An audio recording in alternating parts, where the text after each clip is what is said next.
Mainit na pinag-uusapan ngayon ang bagong primetime teleserye na Sigabo na pagbibidahan ni Coco Martin at Julia Montes. Matapos ang matagumpay na proyekto ni Coco sa primetime, agad na inabangan ng publiko ang susunod niyang hakbang at mas lalo pang umingay ang usap-usapan ng makumpirmang makakasama niya rito si Julia. Gayunman sa kabila ng matinding excitement ng fans, wala pa ring inilalabas na opisyal na listahan ng iba pang artistang makakasama sa serye. Sa ngayon, sina Coco at Julia pa lamang ang kumpirmadong bibida sa naturang proyekto. Hindi pa naglalabas ng kumpletong detalye ang produksyon kung sino-sino ang gaganap bilang mga pangunahing kontrabida, supporting roles o special participation.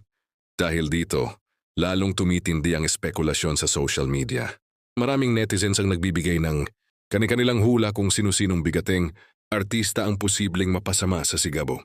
May ilan ding umaasang magkakaroon ng mga bagong mukha na ipakikilala sa serye, habang ang iba naman ay umaasang may mga veteranong aktor na makakasama para mas maging matibay ang ensemble cast.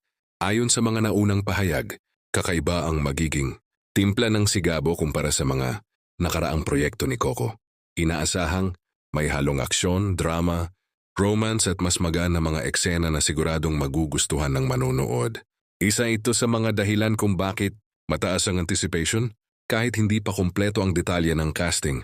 Samantala, patuloy namang nananatiling tikom ang produksyon.